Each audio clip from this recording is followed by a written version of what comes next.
Civil service ये कोई exam नहीं है कि आपने कुछ बुक्स पढ़ी और जाके एग्ज़ाम दे दिया और रिजल्ट आ जाएगा। ऐसी कौन सी चीज़ें हैं जो आपको लगता है कि किसी एस्पिरेंट को नहीं करना चाहिए अपनी प्रिपरेशन में? मुझे लगता है कि शॉर्ट नोट्स बनाना है, सबको पता है कैसे बनाना है, ये किसी को हाँ, नहीं। शॉर्ट नोट का सही तरीका क्या है, आपने कैसे बनाया? बहुत मेहनत करी थी 3 महीने में, तो प्रीलिम्स पहली बार में हो गया, पर मेंस में मुझे सफलता पहली बार में नहीं मिल पाई। इंटरव्यू के अंदर आपसे क्या पूछा गया? इंटरव्यूज़ बातचीत से ज़्यादा कुछ नहीं होता है। प्रेम की थोड़ी बात करते हैं। आपकी प्रेम कहानी क्या रही है? मतलब कुछ लोग डिस्ट्रैक्शन मानते हैं, कुछ लोग डिस्ट्रैक्शन नहीं मानते हैं। आपके लिए ये चीज़ क्या थी? प्रेम तो बहुत अच्छा ही है, खूबसूरत कॉन्सेप्ट है, उसमें कोई दो राय नहीं है। क्या आपने कभी प्लान बी के बारे में सोचा? प्रीलिम्स को लेकर आपकी क्या टेक अवेज हैं जो हर बच्चे को पता होनी चाहिए? एक संदर्भ वो भी है, हमारे 19 के कुछ साथी ऐसे भी हैं जिनका भी रिजल्ट आया नहीं। तो कल्पना कीजिए कि उनमें से कोई डिप्टी कलेक्टर होगा, उनमें से कोई डीएसपी भी होगा, अलग अलग पोस्ट पे सब लोग सेलेक्ट होंगे। जो भी एस्पिरेंट है जो ये सुन रहे हैं, उनके लिए मेरी ये सजेशन है। नमस्कार everyone, this is your host Ashish Namdev और इंडियन एस्पिरेंट शो में आपका स्वागत है। आज हमारे साथ है एक और नए एमपीपीएससी टॉपर जिनसे हम बात करेंगे, जानेंगे कि उन्होंने कैसे अपनी पीएससी की प्रिपरेशन की, कैसे पीएससी में सफलता पाई, कैसे सेलेक्ट हुए और क्या स्ट्रैटेजीज उन्होंने फॉलो की है। प्लीज़ वेलकम ब्रिज भाई और इंडियन एस्पिरेंट शो। ब्रिज भैया, thank you so much for joining us. बहुत धन्यवाद आपका आशीष भाई, आपने इन्वाइट किया और बहुत अच्छा लग रहा है आके दिन टाइम। बिल्कुल बहुत अच्छा लगेगा बातचीत करके आपसे। Thank you so much. मैं बहुत एक्साइटेड हूँ। जब अश्विनी सर से हम बात कर रहे थे कि मैंने ऐसे ऐसे पॉडकास्ट किए और आगे हम ये पॉडकास्ट करने वाले, तब अश्विनी सर ने मुझे बोला कि यार एक स्टोरी है जो आपको कवर 100% करनी चाहिए। And then he share the number and फिर मैंने बोला कि अगर अश्विनी सर ने शेयर किया है नंबर, विच मीन्स कि स्टोरी दमदार होगी। सबसे पहले आपकी कहानी क्या है, पीएससी की प्रिपरेशन कैसे स्टार्ट किया और क्या आपका प्रिपरेशन के साथ में एक्सपीरियंसेस रहे हैं? बिल्कुल आशीष भाई, मतलब मुझे भी अश्विनी सर के माध्यम से पता चला था कि इस शो के बारे में। और वैसे मैंने पहले आपकी वीडियोस देखे हुए थे, जो कि बहुत आप अच्छा काम कर रहे हैं। जहाँ तक मेरी बात है तो मेरा बैकग्राउंड या फिर इस तरह का कभी कुछ रहा नहीं पीएससी का, ना ही कोई इन्फॉर्मेशन। मैं कंप्यूटर विज्ञान में अपना ग्रेजुएशन कर रहा था, ठीक है। और फ्लोर प्लानिंग का काम, ऑटोकेड के माध्यम से सारा सीखना, उन सब का काम करना। तो वो मेरा था कि मुझे आर्किटेक्चर में जाना है, ऐसा कुछ काम करना है। नाइस। जब मेरा ग्रेजुएशन लगभग कंप्लीट होने वाला था तब कुछ रिजल्ट्स आए। उस समय 2016 की ये बात है। ओके। तो कुछ लोग हमारे गुना से, अशोकनगर से, क्षेत्र से कुछ पता चला कि नहीं कुछ लोग पीएससी में सिलेक्ट हो रहे हैं। तो मैंने भी जब जिज्ञासा दिखाई कि क्या हो रहा है इसमें, कैसे क्या होता है भाई पीएससी में, क्या किया जा सकता है। तो मेरी प्रोफेसर थी डॉक्टर पूजा प्रतारे, उनसे मैंने इसके बारे में जाना कि कैसे क्या इसमें किया जा सकता है। फिर मैं ना एकदम ऑल ऑफ सडन सब कुछ चेंज हुआ कि नहीं पीएससी में करना है। एक बहुत फनी इंसिडेंट है, मैं आपको बताना चाहूँगा। बिल्कुल। मैं जब इंदौर आया कि चलो पीएससी की तैयारी करनी है, तो कहाँ जाएँ कुछ पता तो है नहीं, तो चलो इंदौर चलते हैं। इंदौर आके उस समय आकार आईएएस, जहाँ से मैं पढ़ाई मैंने अपनी पूरी करी है, ओके। तो वो स्टार्ट हुआ था। तो मैं पहले कुछ क्लासेस उनकी हो गई थी और मैं जाके बैठा हूँ क्लास में, कुछ आइडिया नहीं है पीएससी क्या है, कौन से सब्जेक्ट्स हैं, कुछ भी नहीं पता एबीसीडी इसके बारे में। ओके। और ऑल ऑफ सडन टीचर्स आए, अथर्व तिवारी सर मुझे याद है, आके, और वो कुतुबुद्दीन ऐबक, एक दिल्ली सल्तनत में एक राजा हुए हैं, तो उनके बारे में उन्होंने पढ़ाना शुरू किया। ठीक है। और तो मैं बैठा हूँ, सब एक्साइटेड हैं कि चलो पढ़ेंगे, और मैं सोच रहा हूँ यार कुतुबुद्दीन ऐबक, कुतुब मीनार सुना था अपन ने, वहाँ तक अपनी इन्फॉर्मेशन थी। उसके बाद कुतुबुद्दीन ऐबक क्या होता है, कोई जगह है, कोई व्यक्ति है, या फिर कोई क्या है, ये कुछ नहीं पता, कोई आइडिया नहीं है। तो एकदम वहाँ से स्टार्ट किया, ठीक, मतलब जीरो से भी पीछे। लेकिन हाँ ये था कि नहीं, डेली लगता था कि यार मैं सही कर रहा हूँ कि नहीं कर रहा, कुछ भी नहीं पता किसी सब्जेक्ट के बारे में। और मैं ग्रेजुएट हो चुका हूँ, ऑलमोस्ट 20 साल का उस समय मैं था, तो मुझे लगा कि करना चाहिए कि नहीं करना चाहिए, क्या करूँ। बहुत क्वेश्चंस होते थे, ठीक है। पर नहीं था कि नहीं करूँगा, करना तो यही है अब एक एक। क्योंकि पीएससी की एक बहुत अच्छी बात है कि इसमें इंटरेस्टिंग बहुत कुछ आपको एकदम से बहुत जानने को मिल जाता है। आप जैसे जैसे आगे बढ़ते हैं सब्जेक्ट्स में, आपको हिस्ट्री से लेके पॉलिटी, इकोनॉमिक्स, साइंस का पूरा, एथिक्स, जिसमें आपको फिलोसफर्स को पढ़ने का बहुत सारा मौका मिलता है। राइट। तो बहुत एक्साइटिंग फील्ड है अगर इसको एंजॉय किया जाए तो। इसको ऐसा नहीं समझना चाहिए कि चलो बोरिंग है, किताबें पढ़ने और एक एग्ज़ाम नहीं है। वो एग्ज़ाम का काम आप ग्रेजुएशन तक कंप्लीट कर चुके होते हो। राइट। तो ऐसे एक पूरी जर्नी स्टार्ट हुई जिसमें बहुत स्ट्रगल रहा। फिर तो अब मैं, अगर मुझसे कोई पूछता है कि कैसे तैयारी करनी है, तो मैं बोलता हूँ कि नहीं, आप पहले 1 महीने रिसर्च करिए, मेरी तरह नहीं। क्योंकि क्या है कि आज लिस्ट में नाम है मेरा, अच्छी बात है, लेकिन मेरा स्ट्रगल आप देखिए, लगभग 6 साल मुझे इस फील्ड में हो चुके हैं। राइट। और तब जाके एक रिजल्ट आया, हालांकि वो कुछ डिस्टर्बेंस थे अपनी जगह, पर वो संघर्ष का हिस्सा है। आपको नहीं पता होता कि आप किस Uncertainty. डायरेक्शन में जाने वाले हैं, क्या होने वाला है। आप तो सब यही सोच के आते हैं कि नहीं बिल्कुल डिप्टी कलेक्टर ही बनना है, पहली बार में ही बनना है। राइट। बस कौन कौन सी छोटी गलतियाँ आपको कहाँ रखेंगी, क्या करेंगे, क्या स्थिति रहेंगी, बहुत अनसर्टेनिटी है। तो एकदम रिसर्च करनी चाहिए बहुत अच्छे से कि क्या है, कौन से सब्जेक्ट्स हैं, कितनी प्रोसेस है, सिलेबस क्या है, डिमांड क्या है। राइट। तो इस तरह से अगर मुझे लगता है पूरा प्लान बना है, लगभग 1 महीने की रिसर्च तो हर व्यक्ति को करनी ही चाहिए। जैसे आपने बोला ना कि जब आप इंदौर आए, आपने पढ़ाई किया कुतुबुद्दीन में, कुछ भी नहीं पता, कुछ नहीं जीरो पता। से स्टार्ट किया। हाँ। ये सिचुएशन ऑलमोस्ट हर उस एस्पिरेंट के साथ होती है जो एकदम नया आता है। And I have seen people जिनको 6 महीने हो गए तब भी उनको एक क्लियर रास्ता नहीं पता है कि यार this is the road map, इस रास्ते में मुझे इस तरह से जाना है। इतने समय बिताने के बाद भी नहीं होता। तो अगर कोई व्यक्ति आज स्टार्ट कर रहा है या कोई व्यक्ति स्टार्ट कर चुका है लेकिन उसको ये नहीं पता है कि रोड मैप क्या होना चाहिए, उसके ऊपर थोड़ी बात करते हैं। कैसे वो 1 महीने की रिसर्च करनी चाहिए, क्या क्या होते हैं उस रिसर्च के अंदर, क्या क्या करना चाहिए उसको? देखिए पहले तो एक आप फिक्स कर लीजिए कि करना है मतलब करना है। फिर ऐसा नहीं कि चलो कर लेते हैं, देख लेंगे क्या होगा। इस एटीट्यूड से तो कुछ नहीं होने वाला भाई। मजाक से नहीं होगा। मजाक से नहीं होने वाला। तो इसलिए 1 महीने की रिसर्च का मेरा मतलब है कि आप इस पर मत जाइए कि किस कोचिंग में कितनी फीस लग रही है, कहाँ पे कौन से नोट्स है, इनसे कुछ नहीं होने वाला। राइट। आप कोई आराम से जाएंगे, क्लासेस में बैठेंगे, सब टीचर्स बहुत ब्रिलियंट है, सब चाहते हैं कि उनके स्टूडेंट कुछ अच्छा करें। इन सब चीज़ों के बजाय अगर हम सब्जेक्ट्स पे ध्यान दें, पहले तो कितने फेज़ हैं, वो जो यात्रा है, वो जो प्रोसेस है एक पीएससी में सिलेक्ट होने तक एस्पिरेंट से एकदम, तो उसमें कितने फेज़ हैं। जैसे प्रीलिम्स है, मेंस है, इंटरव्यू है। तो तीनों फेज़ का आपको पहले से पता होना चाहिए कि देखो हमें ऐसा कुछ करने जा रहे हैं हम लोग। आप सरप्राइजेस के भरोसे मत रहिए कि प्रीलिम्स देते रहे निकल गया, तो अब मेंस देते हैं तो अब मेंस के बारे में जान रहे हैं कि 6 पेपर है। इतना कम टाइम होता है, आप नहीं कर पाएंगे। राइट। और ऐसे ही मैं बहुत अपने साथ में देखता हूँ कि एकदम से मेंस निकल जाता है और पता ही नहीं है कि हॉबी क्या होती है, कि क्या है, होम डिस्ट्रिक्ट को पढ़ना है। तो ये सारी चीज़ें क्या बहुत डिस्टर्बिंग हो जाती हैं। आपका वैसे ही बहुत मेहनत यहाँ पे करनी है, बहुत संघर्ष है, आप उसको और जटिल मत बनाइए। इससे बेटर है कि जब आपने मन बनाया कि नहीं करना है, 1 महीना लीजिए। और भी ज़्यादा समय लगता है तो लीजिए, कोई बुरी बात नहीं है। सही है। वो जो तैयारी है वो आपको अल्टीमेटली बहुत पे करेगी बाद में। तो उसमें आपको टाइम लेनी चाहिए पूरे पेपर्स में। आपकी कमांड किस सब्जेक्ट्स में, क्योंकि आप देखते हैं मेंस में 6 पेपर हैं। 6 पेपर में लगभग जितनी स्ट्रीम्स हमारी एकेडमिक्स में होती हैं, वो थोड़ा बहुत कुछ टॉपिक्स, कुछ लगभग सब कुछ आ जाता है। और जनरली हम एक स्ट्रीम को लेकर अपने एकेडमिक्स कंप्लीट करते हैं। तो बहुत आप एवेल्यूएट करिए उसमें कि कौन से में आपकी कमांड है। अगर आप साइंस बैकग्राउंड से हैं तो हो सकता है आपकी साइंस अच्छी हो, बट आपको बायोलॉजी या फिर इकोनॉमिक्स के बारे में ज़्यादा कुछ पता ना हो। अगर आप बायोलॉजी वाले बैकग्राउंड से हैं तो मैथ्स में या फिर कंप्यूटर में या फिर आप देखेंगे हिस्ट्री में आपको दिक्कत आ रही है। ये सबके साथ हो रहा है। ऐसा नहीं है कि मैं बीएससी कर ली कंप्यूटर साइंस में तो मुझे हिस्ट्री में दिक्कत आई, इकोनॉमिक्स में आई। जो इकोनॉमिक्स बैकग्राउंड से उनको साइंस में इनमें दिक्कत आएगी। सबकी अपनी अपनी परेशानी, अपनी अपनी कहानी है। तो इसमें ऐसा कुछ नहीं है। पर हाँ, ये पहले पता कर लिया जाए अगर, तो मुझे लगता है कि थोड़ा काम करना आसान हो जाएगा, व्यवस्थित काम होगा और फिर सफलता भी जरूर मिलेगी। ओह आई एम सॉरी, मैं वीडियो के बीच में ही आ गया, but here is a request for you. अगर आप इस कंटेंट को एंजॉय कर रहे हैं, मेक श्योर कि चैनल को सब्सक्राइब कर लीजिए, क्योंकि हमारी पूरी टीम बहुत मेहनत करती है पॉडकास्ट आप तक लाने के लिए। राइट। क्योंकि हर किसी का प्लस और माइनस होते हैं। किसी का कोई पार्ट स्ट्रॉन्ग है, किसी का कोई पार्ट स्ट्रॉन्ग है। बिल्कुल। तो आई फील सबसे पहले सिलेबस का एक अगर आपको एक पॉइंट पता है तो आप उसको आसानी रहेगी है रिसर्च करने में। बिल्कुल बिल्कुल। नाइस। आपने स्ट्रगल के बारे में बात की कि 6 साल और बहुत बड़ा संघर्ष रहा है। ऑब्वियस सी बात है, 2019 में जितने लोगों के सिलेक्शन हुए, जिन लोगों ने एग्जाम दी थी, उन सभी के लिए बहुत बड़ा संघर्ष रहा है। ना जस्ट कि जो सिलेक्ट हो गए, जो सिलेक्ट नहीं भी हुए हैं। मतलब ये बहुत ज़रूरी बात है कहने के लिए। तो वो संघर्ष के बारे में बताइए। आई फील कि बहुत लोगों ने उसको सफ़र किया है। आपका संघर्ष कैसा रहा, क्या इंसिडेंट उस बीच हुआ है? मेरा 2017 पहला अटेम्प्ट था। नहीं पता था, जैसे मैंने आपको बताया अभी, कुछ भी नहीं आइडिया, और मैंने दिया। लगभग 90 डेज़ की क्लासेस थी मेरी और प्रीलिम्स था। तो मैंने फिर प्रीलिम्स में अपीयर हुआ। बहुत मेहनत करी थी, चूँकि 3 महीने में बहुत प्रैक्टिस की हुई थी, तो प्रीलिम्स पहली बार में हो गया 90 डेज़ में भी।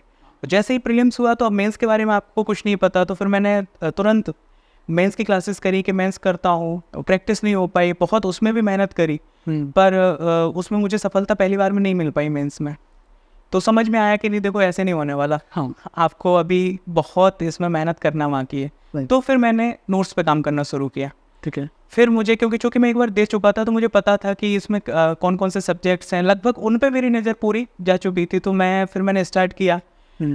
आकार से चूँकि मैं पढ़ रहा था तो वहाँ के नोट्स थे। इसके अलावा भी मैंने इंटरनेट के माध्यम से और भी रिसोर्सेज, तो इससे मैंने फिर नोट्स बनाना अपना स्टार्ट किया पूरा। और 5-6 महीने सिर्फ उस पे दिए अपने अपने आप को तैयार करने के लिए, उस एग्ज़ाम के लिए जिसमें मुझे अपना सफलता प्राप्त करनी है। राइट। तो वो मुझे लगता है कि वो जो 6 महीने थे एक अटेम्प्ट देने के बाद, वो मेरे बहुत वैल्यूएबल रहे मेरे जीवन में। उसका प्रभाव हुआ कि 18 में मैं मेंस क्वालिफाई कर गया। ओके।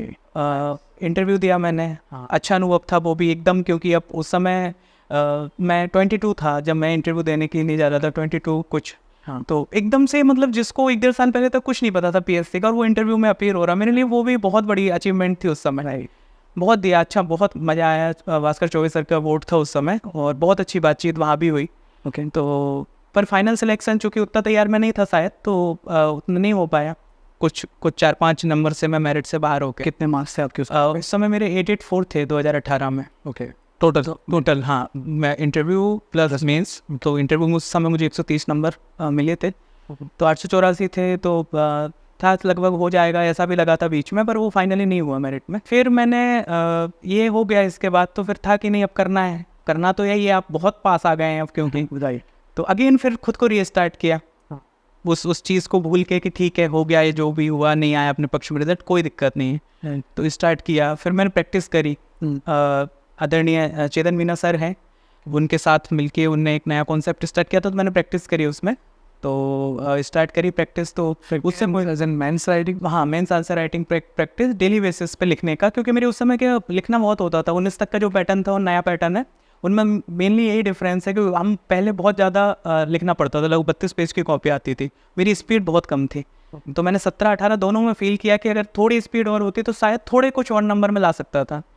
तो मैंने वो स्टार्ट करी, डेली बेसिस पे स्पीड बढ़ाई, राइटिंग उतनी साफ़ सुथरी नहीं थी मेरी, उस पर काम किया, डेली बेसिस पे प्रैक्टिस करी, तो उसमें भी मुझे इम्प्रूवमेंट दिखा। ओके। इसी बीच लेकिन 19 का नोटिफिकेशन, जैसे आपको भी पता होगा, 1 साल आया नहीं उस समय। राइट। तो फिर अब करें क्या, हर महीने 1 महीना हो गया, फिर तैयारी कर रहे हैं। तो उस बीच में फिर चेतन सर ने मुझे एक अपॉर्चुनिटी दी। उस समय 23 साल का था बस मैं, और मैं बस प्रैक्टिस ही कर रहा था, और पता नहीं मतलब उन्हें भरोसा हुआ, उन्हें ऐसा मुझे अपॉर्चुनिटी दी कि जाओ पढ़ा के देखो। और मैं गया हूँ क्लास में, वो जो भी स्टूडेंट्स थे मेरे, सबसे मैंने इंटरेक्ट किया, बातचीत करी, और वो फेज़ भी मेरा बहुत खूबसूरत था। मतलब पढ़ाने का जो मेरा अनुभव रहा है, बच्चों के साथ डेली मेहनत करना। और फिर अगेन चूँकि अब आपकी खुद की अकेली जिम्मेदारी नहीं है, आपके साथ 50 व्यक्ति और हैं जो आप पे भरोसा कर रहे हैं किसी एक पर्टिकुलर सब्जेक्ट के लिए। तो मैंने बहुत मेहनत करी उसमें, बहुत ईमानदारी से, जिसने भी मुझे बहुत कहीं ना कहीं अपना नॉलेज इंप्रूव करने में, पॉलिटी में पढ़ाता था तो उस पर्टिकुलर सब्जेक्ट पे मेरी अच्छी कमांड हो गई। तो वो किया मैंने, उसको करा। फिर जब 19 का नोटिफिकेशन आ गया तो मैंने उनसे रिक्वेस्ट की कि सर अब चूँकि अब मेरा मेन टारगेट तो यही है। तो 19 में अगेन मैंने प्रीलिम्स दिया। प्रीलिम्स दे के मैं घर गया था, 2020 की स्टार्टिंग थी 19 का जब प्रीलिम्स हुआ था। तो घर गए हम सब लोग, ठीक है। और सडनली वो कुछ आहट होने लगी कि कुछ हो रहा है वर्ल्ड में। तो लगा कि यार अगर घर पर रह गए हाँ तो शायद अच्छी अपॉर्चुनिटी 19 की, और हम कुछ नहीं कर पाएंगे, क्योंकि ये तो हो जाएगा 1-2 महीने में, जून में ज़्यादा मेंस हो जाएगा। राइट। तो हमने कहा कि नहीं चलो इंदौर चलते हैं। तो अपना बैग पैक किया। कोविड में जब सब लोग घर जा रहे थे अपना छोड़ के, सब घर वापस जा रहे थे, मैं और मेरे रूममेट भैया, उनने बहुत सहयोग किया मुझे, हितेश नागर नाम है उनका।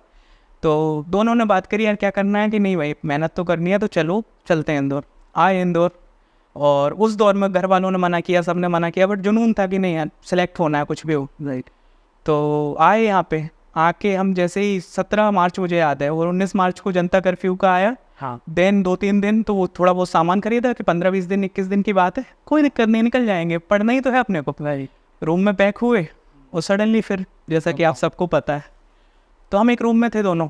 हाँ।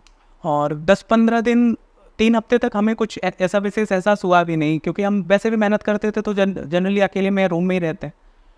फिर वो स्टार्ट हुआ कि नहीं कुछ हो रहा है, जनरली केसेस की संख्या बढ़ने लग गई। इंदौर उस समय हॉटस्पॉट था, घर वालों की समस्याएं डेली फ़ोन पे, उनमें घबराहट, वो धीरे धीरे जब फील किया। और उसके साथ ही जो हमारा सामान था, मतलब खाने पीने का, वो भी धीरे धीरे, वो 15-20 दिन का रहा होगा। 2 महीने लगभग हम पैक थे एक रूम में। 2 महीने आप बाहर भी नहीं निकले, और डेली, और वो घबराहट फिर हमारे अंदर भी, हम घर वालों को कन्विंस करते थे यार कोई दिक्कत नहीं है, लेकिन वो फील हो रहा था कि यार कुछ गड़बड़ है। डर बहुत था, आप नहीं रिस्क ले सकते थे उस समय। राइट। और इसके दौरान फिर पढ़ाई भी उतनी नहीं हो पाई हमारी, एक रूम में पैक रहना, उससे पहले कभी नहीं हुआ था ऐसा। उसको निकाला, खैर संघर्ष का हिस्सा है, कोई उसमें दिक्कत नहीं है। जैसे भी हुआ, बहुत अच्छे से हम दोनों ने उसको भी करा एक दूसरे के साथ मैनेज, ठीक है।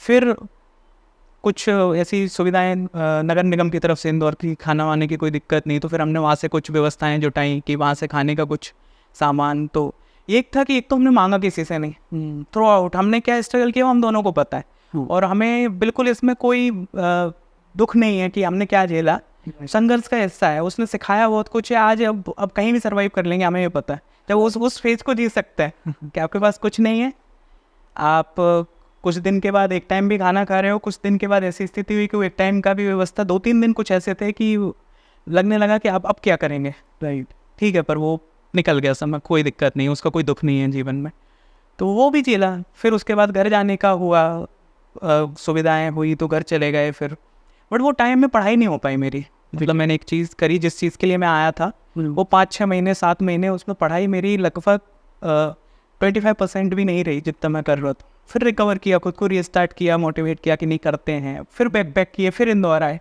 कि नहीं करते हैं तैयारी, प्रैक्टिस तो यहीं होगी। आपको उतने संसाधन नहीं मिल पाते। अब तो फिर भी मैं देखता हूँ यूट्यूब चैनल्स हैं, सोशल मीडिया है, ग्रुप्स हैं टेलीग्राम्स पे, आजकल नोट्स भी आप देखिए, कोई भी आपको ज़रूरत है पूरे ऑल ओवर MP इंडिया कहीं भी आपको मिल जाएंगे। उस टाइम पे इतनी सुविधाएं नहीं थी, तो लगा कि नहीं जाना तो वहीं पड़ेगा, तो फिर बैकपैक किए, फिर आए, अगेन स्टार्ट किया और मेंस दिया फिर 2019 का। एक मेरे से एक यहाँ पे स्थिति हुई जो मैं आपके साथ शेयर करना चाहता हूँ कि जब मेरा 18 में नहीं हुआ था, तो मेरे जो टॉपर्स थे या जो डिप्टी कलेक्टर्स उस समय सिलेक्ट हुए थे, तो 50-60 नंबर का डिफरेंस था। तो मैंने जब 19 के लिए अपनी स्ट्रेटजी क्रिएट करी पूरा सब कुछ, तो मेरा था टारगेट कि यार जितने मेंस में थे उससे आप 50-60 ज़्यादा लेके आओ, और तो काम हो जाएगा। वही किया। उस समय मेरे 754 नंबर मेंस में थे, ठीक है। 2019 में मुझे 810 नंबर मिले, जो मेरा टारगेट था लगभग हो गया कंप्लीट। पर मैंने एक चीज़ फील करी दोनों रिजल्ट्स के बीच में कि जो भी एस्पिरेंट है जो ये सुन रहे हैं, उनके लिए मेरी ये सजेशन है कि किसी भी बॉक्स में पैक होके या डिजिट्स में जाके अपनी तैयारी ना करें, क्योंकि आप उसको अचीव भी कर लेंगे, उसके बाद भी हो सकता है कि कुछ काम बच जाए, जैसे मेरा बचा हुआ है। तो ये अभी का मेरा अनुभव है पिछले 5 दिन का कि नहीं, आपको बॉक्स में पैक नहीं होना है, आप ओपन रहिए, आप अपना बेस्ट दीजिए। जब आयोग ने आपके सामने 6 पेपर डिफरेंट सब्जेक्ट्स रखे हुए हैं, आपकी सब पे कमांड होनी चाहिए, बिल्कुल मेहनत करिए, बिल्कुल बराबर सबको सम्मान दीजिए। ऐसा नहीं कि मेरा ये सब्जेक्ट स्ट्रॉन्ग है, मैं इसमें ज़्यादा नंबर ले आऊँगा, इसमें कम भी रह जाएंगे तो मुझे कोई दिक्कत नहीं होगी। अल्टीमेटली आपको फील होगा कि नहीं, ये स्ट्रेटजी सही नहीं है, वो मेरी, चूँकि मेरे पास मुझे लगता है कि सफलता से ज़्यादा गलतियों का अनुभव ज़्यादा है, क्योंकि एक्सपेरिमेंट करके करके ही आगे बढ़ रहा हूँ मैं अपनी लाइफ में। तो मुझे लगता है कि नहीं, ये गलतियाँ अगर ना करें एस्पिरेंट, तो डू यू फील लाइक कि ये आपकी एक बड़ी गलती थी, क्योंकि जस्ट बिकॉज कि आपने सोचा कि पिछली बार से 60 नंबर ज़्यादा लाऊंगा तो शायद I will be A DC, तो आप इसको गलती ना लेते? गलती नहीं मैं इसको बोलूँगा। एक्चुअल में क्या होता है ना आशीष भाई, जब हम तैयारी कर रहे होते हैं, हम जो स्ट्रेटजी बनाते हैं अपने लिए बेस्ट ही सोचते हैं, राइट, लेकिन अनुभव इसी को कहते हैं कि आपको रियलिटी क्या है, चीज़ें स्टैटिक्स आपके हाथ में नहीं है, आपको क्या आंकड़े होंगी, क्या स्थितियाँ होंगी, किस तरह से आगे की चीज़ें बढ़ने वाली हैं, वो सारा नियंत्रण हमारे हाथ में नहीं है। तो मुझे लगता है हमें फोकस करना चाहिए उस चीज़ पे जो हमारे कंट्रोल में है, पढ़ना हमारे कंट्रोल में है, मेहनत करना हमारे कंट्रोल में है। हम 6 पेपर को अगर चाहें, सफिशिएंट टाइम मिलता है, राइट, तो हम चाहें तो उसको इनिशियल लेवल पे बहुत अच्छे से तैयार कर सकते हैं। तो ये गलती नहीं, एक सीख है मेरे लिए, क्योंकि लिस्ट में नाम है आज, तो मैं सम्मान करता हूँ। मेरी जो रियलिटी है उसमें मुझे कोई संकोच नहीं है। ये है कि गोल कुछ है, मेहनत करने की और इच्छा है, वो बात अपनी जगह है, पर मैं सम्मान करता हूँ आज जो मेरी वास्तविकता है, और ना ही, और जो मैंने परिश्रम किया है मुझे उससे भी अच्छा लगा कि हाँ मैंने मेहनत की। एक वो व्यक्ति जिसको कुछ ना पता हो PSC का, और वो सेकंड अटैम्प्ट में इंटरव्यू देने चला जा रहा है, थर्ड अटैम्प्ट में आज लिस्ट में हूँ मैं, तो मुझे ऐसा कुछ नहीं है, मैं खुश हूँ बहुत, पर हाँ मेरी इच्छाएँ और ज़्यादा हैं, और मैं चाहता हूँ कि मैं और मेहनत करूँ, और मैं काम करूँगा, उसमें भी बहुत मेहनत करना चाहता हूँ। मेरे जो भी मुझे जब अपॉर्चुनिटी मिलेगी, मेरा गोल है सीधा सा कि मैं उस समय बहुत मेहनत करूँगा जो मेरे सामने है। तो मैं हर व्यक्ति से यही चाहता हूँ जो भी एस्पिरेंट सुन रहे हैं, क्योंकि आप मेहनत के लिए तैयार रहिए, और तो इसलिए कभी कुछ ऐसा सोचिए मत, पहले से प्रीफिक्स मत करिए कि क्या होने वाला है क्या नहीं होने वाला, क्या आप उस एकदम फ्री फॉर्म में करेंगे तो मुझे लगता है आपका परफॉर्मेंस और ज़्यादा अच्छा हो जाएगा। नहीं, और यही तो टारगेट भी है कि बेस्ट देना है अपना। करेक्ट है। मुझे आई थिंक कि इसमें कोई गलत नहीं है कि लेट से अगर आप एक सर्टेन पोस्ट पे सिलेक्ट हुए हो and you have the time, आपके पास टाइम है, आपके पास अनुभव है, आपको पता है कि कैसे बिल्कुल crack करना चाहिए उसमें। तो आपको अपग्रेड करने के लिए कोशिश करनी चाहिए। महत्वाकांक्षा होना कोई बुरी बात नहीं है जीवन में, और होनी ही चाहिए, उसमें क्या दिक्कत है। अगर आप कर सकते हो, आप में लगता है कि नहीं, तो एक चाणक्य नीति का एक कोट है, असंतुष्टा दुजानष्ट संतुष्ट जब मही व्रत। तो इसका मतलब होता है, मही व्रत पहले राजाओं को बोलते थे। हाँ। तो अगर वो कोई राजा संतुष्ट हो जाए, राजा से मतलब अब आधुनिक लोकतंत्र के समय में देखें आप अगर, तो कोई भी व्यक्ति जो अपना लेवल अप करना चाहता है, आपने यूट्यूब चैनल क्रिएट किया है, आपकी रहेंगे टारगेट्स कि मुझे ये करना है, इस लेवल पे लेके जाना है अपने यूट्यूब चैनल को, इतना स्पैन बनाना है अपना, ये अच्छी बात है। कोई भी क्रिएटिव व्यक्ति है, कोई आर्टिस्ट है, उसको अपना आर्ट फॉर्म को बहुत आगे लेके जाना है। कोई टीचर हो सकते हैं जो बहुत अच्छा पढ़ाते हैं, बट उनको और अच्छा पढ़ाना है। कोई भी ऐसा व्यक्ति जो अपना लेवल अप करना चाहता है, जो खुद से और अच्छा बेहतर कुछ जीवन में करना चाहता है, उसको संतुष्ट नहीं होना चाहिए कभी। आपने सोच लिया कि यार वो एक रिकॉर्ड किया था पॉडकास्ट, बहुत अच्छा हो गया, मज़ा आ गया, राइट, और बस संतुष्ट हो गए, तो वो आपकी ग्रोथ को कहीं ना कहीं नीचे कर देंगे, वो इफेक्ट करेगा। मुझे लगता है कि जो भी क्रिएटिव लोग हैं, पढ़ने लिखने का काम भी कहीं ना कहीं रचनात्मक है, और स्पेशली सिविल सर्विसेज में ये कोई एग्ज़ाम नहीं है कि आपने कुछ बुक्स पढ़ी और जाके एग्ज़ाम दे दिया और रिजल्ट आ जाएगा। पूरी प्रोसेस है, राइट, क्योंकि इससे आपका एक तो करियर डिसाइड होने वाला है भविष्य में। राइट। आप अपनी जीवन का एकदम प्राइम टाइम इस चीज़ में देते हैं, सिविल सर्विसेज में। लगभग 20-21 साल से वो यात्रा शुरू होती है, और लगभग 25 एक और वर्ष, हाँ, तो इतना तो चलती ही है। उसी समय पे घर परिवार की समस्याएं भी हैं, बच्चों की, प्रेम में भी व्यक्ति सफल नहीं हो पा रहा है, वो समस्याएं भी हैं, राइट। यही टाइम टॉपिक समझ में नहीं आ रहे हैं, किसी की राइटिंग स्पीड कम है तो किसी की राइटिंग साफ़ सुथरी नहीं है, उस पर वो स्ट्रगल कर रहा है, राइट। इतने डिफरेंट तरह के चैलेंजेस झेल के जब व्यक्ति आगे बढ़ रहा है, राइट, तो ये पूरी एक प्रोसेस हो जाती है। तो मुझे लगता है कि हमें मेंटली भी कहीं ना कहीं उतना ही प्रिपेयर रहना चाहिए कि कुछ भी हो सकता है, कुछ भी हो सकता है। तो मुझे लगता है कि हाँ। प्रेम की थोड़ी बात करते हैं। आपकी प्रेम कहानी क्या रही है? मतलब लाइक प्रिपरेशन के साथ में कई सारे लोगों के डीएम्स भी आ चुके हैं मुझे, और कई सारे लोग इन जनरल बात भी करते हैं कि बीएससी के साथ में जो अदर, जिनको कुछ लोग डिस्ट्रैक्शन मानते हैं, कुछ लोग डिस्ट्रैक्शन नहीं मानते हैं। यही क्वेश्चन जब मैंने दिव्या झारिया जी से किया, तो उन्होंने बताया कि उनके लिए वो पॉजिटिव था काफ़ी, क्योंकि आदित्य तिवारी भैया ने उनको काफ़ी हेल्प किया, एग्जाम में हेल्प किया, प्रोसेस में हेल्प किया। तो ये एक उनकी स्टोरी है जहाँ उनको उससे हेल्प मिली। आपके लिए ये चीज़ क्या थी? प्रेम तो बहुत अच्छा ही है, खूबसूरत कॉन्सेप्ट है, उसमें कोई दो राय नहीं है, और अगर ईमानदारी से हो रहा है तो उसका स्वागत भी होना चाहिए जीवन में, इसमें कोई उसका दिक्कत नहीं है। और मेरा जहाँ तक मानना है कि सच में प्रेम है तो वो आपको डिस्टर्ब नहीं करेगा, आपकी असफलता का कारण तो कभी नहीं बनने वाला, वो कुछ ना कुछ सुधार करेगा। अब ये है कि आपको कोई बोल रहे है कुछ भी चीज़ की इस तरह के कपड़े पहनो, या ऐसा किया करो, वैसा किया करो, आप उसको सोचो कि ये हमें डिस्टर्ब कर रहा है। कोई इंसान ऐसा नहीं होता। कोई भी इंसान जो आपके साथ प्रेम में, वो आपको बेस्ट देखना चाहता है लाइफ में, चाहे वो करियर हो, चाहे आपकी तैयारी हो, चाहे आपकी लाइफ स्टाइल हो। तो मुझे लगता है उसको उतनी ही विनम्रता के साथ स्वीकार करना चाहिए। अभी मैं एक केवी सर का एक सुन रहा था, कुमार विश्वास सर का, तो उन्हें एक बहुत अच्छी पंक्ति बोली थी प्रेम के लिए। मुझे लगता है कि अगर जो आजकल ईगो से बहुत ज़्यादा परेशान है प्रेम में, वो अगर समझेंगे तो अच्छा रहेगा। उन्हें बोला था, ऐसा कुछ था वो लाइन कि तुम ही में शाम हो जाना, तुम ही में भोर हो जाना, तेरी एक मुस्कुराहट से ज़िंदगी में शोर हो जाना, और तेरी ताकत है मेरे इश्क को कमज़ोर कर देना, मेरी ताकत है तेरे सामने कमज़ोर हो जाना। तो मुझे लगता है अगर ये विनम्रता का भाव आ जाए तो प्रेम अच्छा है। हालांकि मैं बहुत ज़्यादा सफल व्यक्ति अभी तक प्रेम में नहीं हूँ मैंने बहुत संघर्ष इसमें करे हैं, बहुत ज़्यादा सफल नहीं हूँ मैं, पर ठीक है, अच्छा, बहुत खूबसूरत कॉन्सेप्ट है। मुझे लगता है कि सब बहुत अच्छा है, सम्मानित, तो अगर हो रहा है तो कर लेना चाहिए, कोई दिक्कत नहीं। मुझे ये जानना है कि जैसे आपने 17 वाला अटेम्प्ट दिया, मेरे 18 वाला अटेम्प्ट बहुत करीब आके आपका नहीं हुआ, 19 वाले में 4 साल 5 साल लग गए उसके रिजल्ट में, राइट, और 20 वाला भी आपने अटेम्प्ट दिया होगा। तो इतनी लंबी प्रोसेस, क्योंकि 2016 से 2023 तक रुकना भी एक लंबा समय हो गया था। तो क्या आपने कभी प्लान बी के बारे में सोचा? जैसे कि आपने पढ़ाना स्टार्ट कर दिया, तो it's like more like a plan B कि आपका सर्वाइवल कहीं से होने लगा। बिल्कुल, उसके बारे में आपकी क्या विचार है? नहीं, प्लान भी होना चाहिए। मतलब ये बहुत गलत कॉन्सेप्ट है कि बोलते हैं कि अगर प्लान भी है तो आप कमज़ोर। मुझे लगता है प्लान बी या बैकअप कमजोरी की निशानी नहीं, समझदारी की निशानी है, क्योंकि आपको दुर्घटनाओं के बारे में नहीं पता। राइट। आप हर व्यक्ति जो तैयारी स्टार्ट करता है, मैंने जैसे अभी पहले भी बोला हर व्यक्ति की इच्छा है, एम क्लियर है, मेहनत करने में कोई कमी नहीं रखता।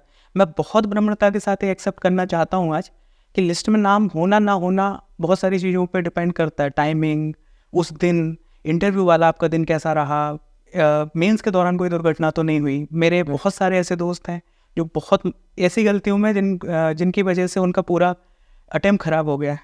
बहुत मेहनती थे, बहुत अभी भी योग्य है। तो मुझे ये मानना है कि जो लिस्ट में नहीं भी हैं अभी किसी कारणों से, मुझे नहीं लगता कि उनकी योग्यता में या मेहनत में कहीं कोई कमी थी। वो भी उतने ही योग्य है, उतनी ही मेहनती है, बस टाइम उनका नहीं था। तो 18 का अटेम्प्ट हो या 19 में अभी जो रिजल्ट आया, मेरा मानना है कि ये टाइम है। जितने लोग लिस्ट में है, ये हमारा समय है कि हम उसमें एंटर कर गए। जिनका भी नहीं है, डेफिनेटली जो मेहनत करते रहेंगे वो लिस्ट में रहेंगे। कोई बड़ी बात नहीं आशीष भाई, जो आज बाहर हैं कहीं लिस्ट से, अगले रिजल्ट आए, कुछ हो, परिस्थितियां बदलें और पॉडकास्ट में आपके सामने कोई और व्यक्ति टॉपर के रूप में बैठ के बातचीत कर रहा हो, लोगों को बता रहा हो, वो देखो हमारे अनुभव है। यात्रा है, एंजॉय करिए, कोई दिक्कत नहीं है। करेक्ट। और एक संघर्ष वो भी है, आप हमारे 19 के कुछ साथी ऐसे भी हैं जिनका भी रिजल्ट आया नहीं है। मतलब आप समझ सकते हैं, कल्पना कीजिए कि उनमें से कोई डिप्टी कलेक्टर होगा कंफर्म जिस दिन रिजल्ट आएगा, उसमें से कोई डीएसपी भी होगा, अलग अलग पोस्ट पे सब लोग सेलेक्ट होंगे। राइट। और आज की स्थिति ये है कि उनके साथ एग्ज़ाम में हम सब लोग उस चीज़ को एंजॉय कर पा रहे हैं, और वो अभी भी उस धैर्य की स्थिति में है कि अभी और थोड़ा समय है। तो मुझे लगता है कि नहीं, हर व्यक्ति ब्रिलियंट है जो मेहनत कर रहा है। एक मैं अभी पॉडकास्ट सुन रहा था, ठीक है, तो इसमें जो थे गेस्ट, उन्होंने भी बहुत अच्छी बात बोली थी कि इन सारी समस्याओं की, जैसे जो एक लाइफ की जर्नी में जो समस्याएं होती हैं, हाँ। उन सबको फेस करके कोई भी लड़का, कोई भी लड़की जो सुबह उठ के अगेन रीस्टार्ट कर रहा है, तैयारी कर रहा है, किताब उठा के फिर बैठ जाता है पढ़ने के लिए, फिर स्ट्रेटजी क्रिएट करता है, वो सब वॉरियर, सब लड़ाके योद्धा है सब। वो हर लड़की वीरांगना है जो घर परिवार की, समाज की समस्याओं को झेलते हुए भी लड़ रही है कि नहीं मैं कुछ करूंगी जीवन में। और बहुत सारे उदाहरण है। इस बार टॉप 10 में आप देखिए 7 लड़कियां, 7 लड़के, अमेजिंग। सब की अपनी स्टोरीज हैं। तो मुझे लगता है कि हर व्यक्ति विशिष्ट है, जो मेहनत कर रहा है वो बिल्कुल एप्रिशिएशन उसका होना चाहिए। और जहाँ तक आपने बैकअप का बोला था कि बैकअप होना कोई बुरी बात नहीं है, मैं रिक्वेस्ट करूँगा जो भी एस्पिरेंट सुन रहे हैं इसको कि जो एक पूरी प्रोसेस है, आपको संघर्ष तो करना ही है। इसमें कुछ ना कुछ ऐसी स्किल होनी चाहिए आपकी जो आप उस पर पैरेलली काम करते रहिए। एक तो जो हमारा प्रीलिम्स, मेंस और इंटरव्यू का कॉन्सेप्ट है, उसमें मैंने जैसे स्टार्टिंग में एक नियम बनाया था 80 + 10 + 10 का।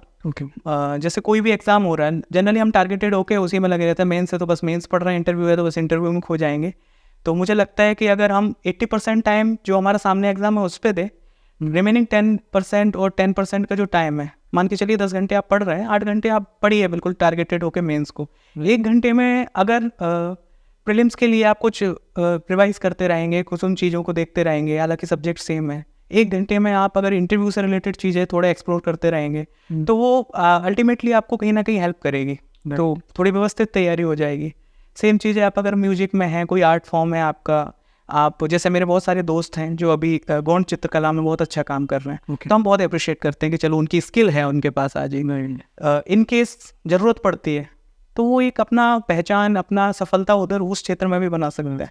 तो जो एस्पिरेंट है, एक बैकअप तो रखना चाहिए, कोई बुराई नहीं है उसमें। प्लान बी के ऊपर मेरा भी एक व्यू है, क्योंकि व्हेन आई स्टार्टेड प्रिपरेशन, तो मैंने प्रिपरेशन के साथ साथ हमेशा कोशिश किया कि मैं कुछ और एक्स्ट्रा करके कम से कम अपना खर्चा निकाल लूँ। तो आप कितने बड़े उदाहरण है, मुझे पता नहीं था कि आपने भी तैयारी की है, पर आप तो खुद बहुत बड़े उदाहरण है भैया, बहुत अच्छा काम कर रहे हैं। मैंने आपकी तारीफ भी बहुत सुनी है अभी रिसेंटली। तो जब मैंने प्रिपरेशन स्टार्ट किया, जब मैं घर से निकला, तो पहले कोशिश किया सेल्फ स्टडी, फिर मैंने सोचा कोचिंग ज्वाइन करे, कोचिंग नहीं हो पाई, इतना फाइनेंशियल साउंड नहीं था बिल्कुल। Then I started job in Teleperformance, जो एक BPO है जहाँ पे कॉल सेंटर था। तो मेरा सबसे बड़ी कमजोरी थी कि मैं बोल नहीं पाता था, और आज मेरा काम बोलने का है, तो कुछ भी हो सकता है। तो ये सही चीज़ें, प्लान भी होना ज़रूरी है। कम्युनिकेशन सिखा देता है, लोगों से बात करना सिखा देता है, एक बेसिक अंडरस्टैंडिंग आपको दुनियादारी की जगह देता है। सिविल सर्विसेज की एक बहुत अच्छी बात है कि कायदे का इंसान आपको ये बना देगा अगर आप इसको ईमानदारी से जी लेते हैं इस पूरी प्रोसेस को। इसीलिए मैंने वो 10% बोला इंटरव्यू के लिए।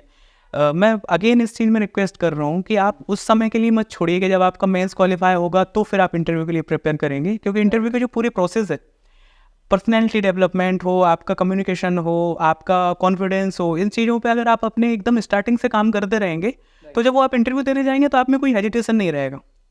और आप अगर सोचेंगे कि वो 1-1.5 महीने 2 महीने में उसमें आपको फॉर्म भी सबमिट करने हैं, अलग अलग क्लासेस पे जाके मॉक भी देना, और सडनली कोई चमत्कार हो जाए और आप एकदम से, तो ऐसा नहीं होने वाला है।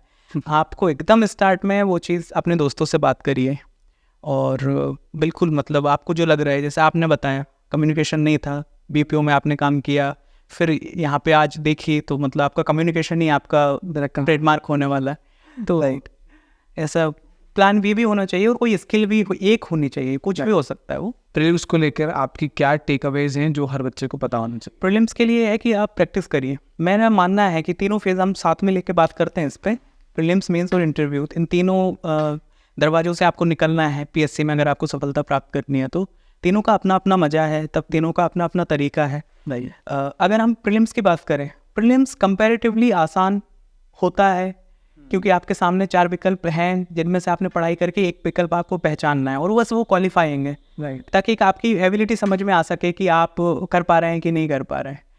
तो उसमें इस तरह से आसान है, बट चूँकि वो बहुत रैंडम है, 100 क्वेश्चन कौन से आपके सामने आने वाले हैं, आप नहीं कभी जज कर पाएंगे उस चीज़ को। वो आप तभी बना पाएंगे तब आपकी प्रैक्टिस है। जितनी क्वेश्चन प्रैक्टिस हो सकती है, जितना आप कर सकते हैं, वो ज़रूर करिए डेली बेसिस पे। जो मैं 10% टाइमिंग का मैं जो बोल रहा था, वो यही है कि आप 1 घंटे में उस पर ध्यान दीजिए। आप देखिए कि आप में कहाँ कौन पिछली बार आपसे क्या गलती हुई थी, और आपका कोई दोस्त है उसने क्या आपको गलतियाँ बताई, उन पर आप डायरेक्ट काम करते रहिए। मेंस की अगर हम बात करें तो मेंस कंपैरेटिवली थोड़ा टफ हो जाता है, क्योंकि अब आपको चीज़ें मेमोराइज भी करनी है, डिफरेंट सब्जेक्ट, 6 दिन लगातार वो प्रोसेस चलने वाली है, कंटिन्यूअस लिखना है, आके फिर रिवाइज करना है, जो कि बहुत लेंदी सिलेबस होता है। तो जो 1 दिन में मतलब उसको कंप्लीट कर पाना नेक्स्ट टू इम्पॉसिबल लगता है। पर उसके लिए भी एक स्ट्रेटजी है कि आप सिनॉप्सिस या शॉर्ट नोट्स का करिए, उस पर भी हम बात करेंगे अभी।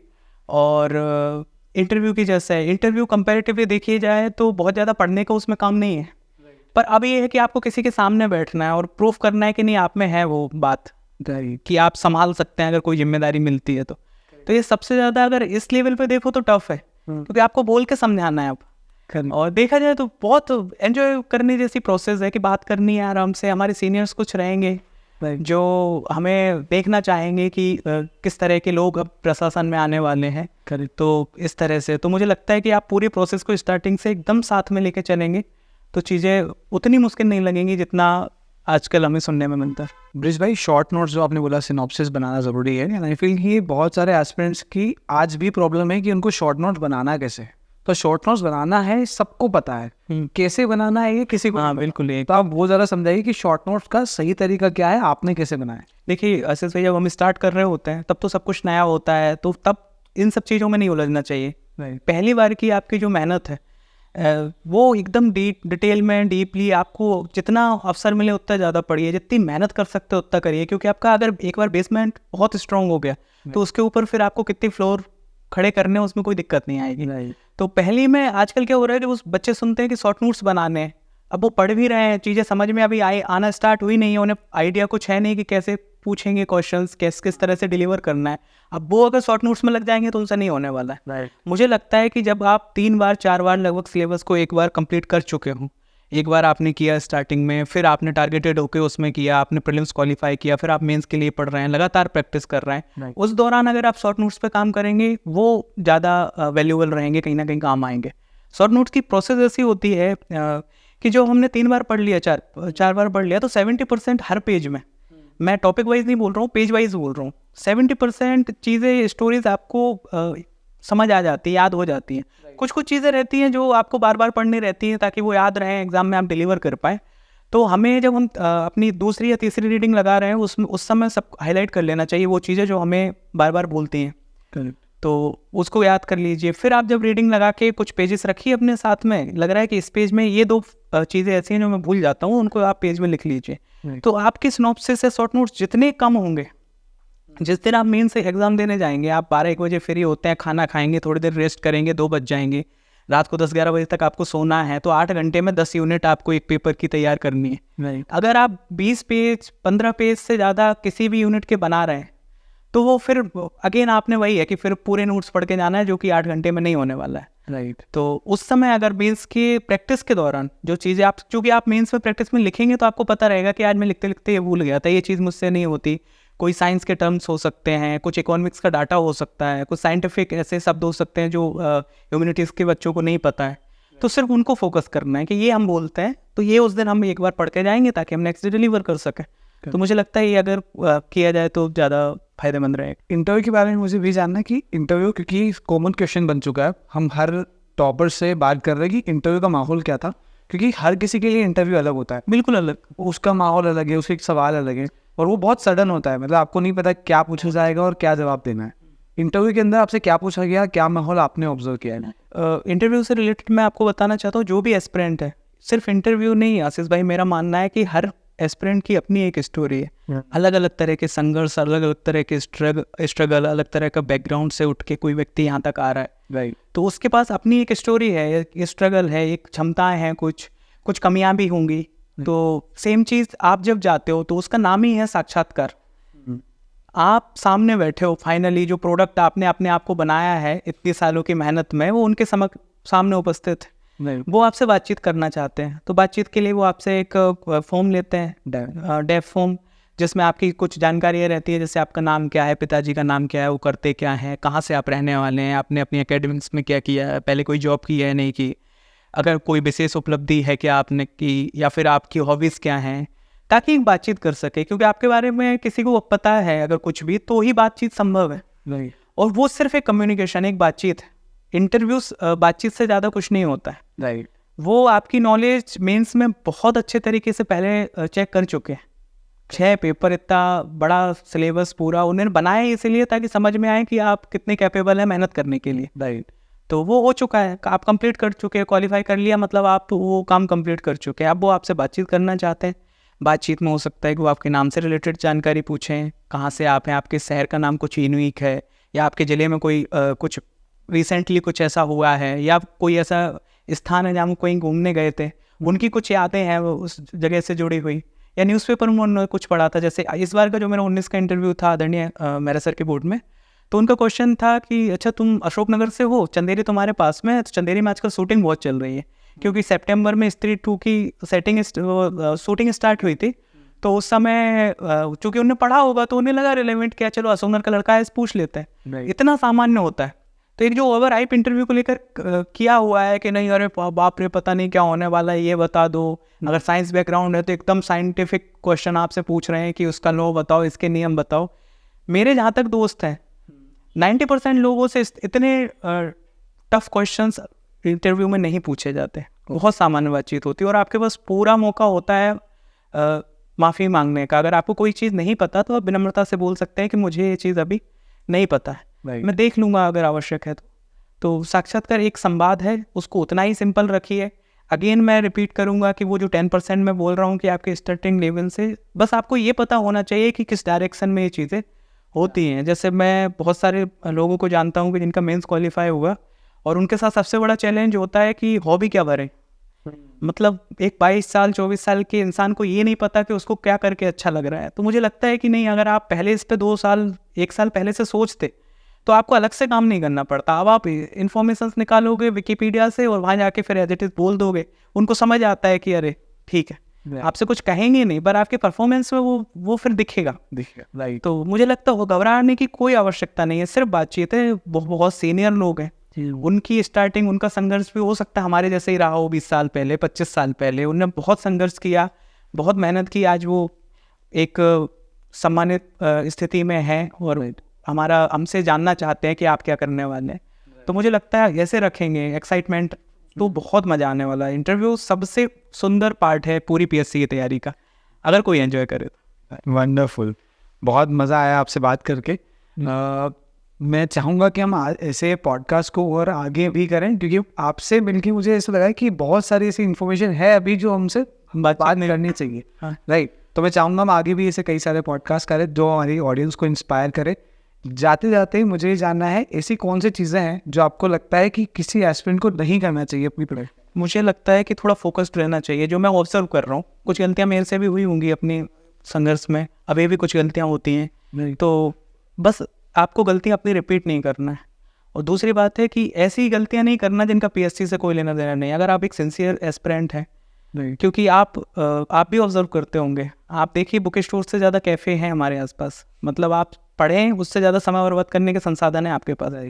मैं किसी का विरोध नहीं करता, सबका अपना अपना काम है, पर एक एस्पिरेंट को पता होना चाहिए कि उसका कितना टाइम अमाउंट उसको वहाँ खर्च करना है। आपको एक दिन भर के लिए एक सर्टेन एनर्जी मिलती है, अमाउंट एकदम, जैसे आपके पर्स में कुछ पैसे पड़े हुए हैं तो आपको पता होता है ना कि कहाँ पे किस तरह से खर्च करना है ताकि आप सर्वाइव कर सकें और कोई दिक्कत ना हो। तो ऐसे ही आपको दिन भर 24 घंटे एनर्जी मिलती है, उसको कहाँ आपको कितना लगाना है, कितना वेस्ट करना है, कितना मनोरंजन में लगाना है, वो आपको एक वो चीज़ होनी चाहिए पहले से फिक्स। तो मुझे लगता है ज़्यादा डिस्टर्बेंस नहीं होंगे। कौन क्या कर रहा है जीवन में उस पर आपको ध्यान नहीं देना है, आपकी क्या स्थिति है, आपका क्या फैमिली बैकग्राउंड है, आपकी क्या इच्छा है जीवन में, आपको उस पर फोकस रखिए, मेहनत करिए, जितना मेहनत कर रहे हैं उससे ज़्यादा मेहनत करिए। कभी ऐसा मत सोचिए कि एक दिन 16 घंटे पढ़ लिए तो अरे बात फ़ोन करके बता रहे हैं कि हम तो 16 घंटे पढ़े थे। कोई दिक्कत नहीं, भले ही 12 पढ़िए लेकिन डेली पढ़िए। ऐसा नहीं कि बीच में एक दिन 12 घंटे पढ़ लिए अगले 12 दिन पढ़े ही नहीं, तो कोई इसका नतीजा नहीं निकलने वाला है। और आप एक बात मानिए कि मेहनत के बाद, योग होने के बाद, सब कुछ के बाद भी संघर्ष ख़त्म नहीं होता। तो आप सोचें कि हम बिना मेहनत किए, बिना संघर्ष किए, सिर्फ कैजुअली ऐसे ही कर देंगे और हो जाएगा, तो कोई चमत्कार ही ये संभव कर सकता है, बाकी व्यवहारिक रूप से नहीं हो पाएगा। तो मुझे लगता है कि अगर डिस्ट्रैक्शन से बचे रहें, अपने माता पिता के संघर्ष की ओर देखें, कैसे वो मैनेज कर रहे हैं, क्या उनकी उम्मीदें हैं, प्रेरणा लें लोगों से। कितने मैं अभी स्टोरीज़ देख रहा हूँ 2019 में, कितनी स्टोरीज़ हैं। 2000 मैं सोच रहा था मेरा ही संघर्ष है, बट अभी मैं सुन रहा हूँ जैसे सिमी मैम यहाँ पे आई थी, तो मतलब शादी के 7 साल बाद तैयारी करना अपने आप में एक उपलब्धि है। और भी मैं बहुत सारे पॉडकास्ट आपके भी देखे, नॉर्मल भी मेरी बातचीत हो रही है, हर व्यक्ति की एक संघर्ष है और व्यक्ति सफल भी हो रहा है। अच्छी बात है कि संघर्ष के बाद, तो मुझे लगता है इससे प्रेरणा लेनी चाहिए, सीखना चाहिए। और सब हम आपस में एक जैसे ही हैं, कोई डिफरेंस तो है नहीं, समय की टाइमिंग की बात है। जो उस दिन आपका रहेगा आप भी वो चीज़ एंजॉय कर रहे होंगे। तो मुझे लगता है सभी को बहुत शुभकामनाएं, सब बहुत ब्रिलियंट है, अच्छा मेहनत कर रहे हैं, और तो ईश्वर सबको सफलता दे, अच्छा कुछ कर सके। आपको भी बहुत शुभकामनाएं कि आप बहुत अच्छा इनिशिएटिव कर रहे हैं बच्चों के लिए। सो मुझे आप भी जितना हो सके आगे बढ़ें। थैंक यू सो मच, मुझे बहुत मज़ा आया आपसे बात करके। How was your experience on Indian aspirant show? जैसे कि अपना मैंने बताया आपको, मैं संकोच में था क्योंकि मैंने कभी कैमरा फेस तो किया नहीं, ना कभी बातचीत हुई। तो फ़ोन पे जब हमारी बातचीत हुई थी तो मुझे था कि यार क्या करूं, मतलब जाऊं कि नहीं जाऊं। ऊपर से मैंने जब उसमें आपका सर्च किया तो लगभग देखा मैंने कि टॉप रैंकर्स और सब, तो मुझे थोड़ा वो भी संकोच हुआ कि अभी मैं जाऊं कि और रुकूं, थोड़ा वेट करके मेहनत करके फिर जाऊंगा। पर जैसे अपनी फ़ोन पे हुई थी कि नहीं आओ बैठो दोनों भाई बात करेंगे, तो एकदम अनुभव वही है कि बस दोनों भाई बैठे और बातचीत हो गई। तो format of the show is very candid, कि जो बच्चों के सवाल है हम डायरेक्टली आपसे पूछते हैं, बिल्कुल एकदम कैंडिड, प्योर, बिना बिल्कुल अनफिल्टर्ड। बहुत अच्छा लगा आशीष भाई, उम्मीद है कि फिर बैठेंगे, कभी बातचीत होगी। पर्सन, और I am very excited to sit with. Thank you भाई, thank you so much. Thank you so much audience for watching this episode till the end. I hope ये एपिसोड आपने एंजॉय किया होगा। ऐसे ही और भी कई सारे एपिसोड हम फ्यूचर में आपके लिए लाने वाले हैं। आने वाले एपिसोड्स में आप किन टॉपर्स, टीचर्स को देखना चाहते हैं, साथ ही क्या क्वेश्चंस आपके उन टॉपर्स और टीचर्स के लिए है, वो भी आप हमें कमेंट सेक्शन में ज़रूर बताएं। ओवरऑल एपिसोड आपको कैसा लगा वो भी कमेंट सेक्शन में बताइएगा। Thank you so much for watching this episode. Make sure you subscribe the channel and share this video with more aspirants. Thank you.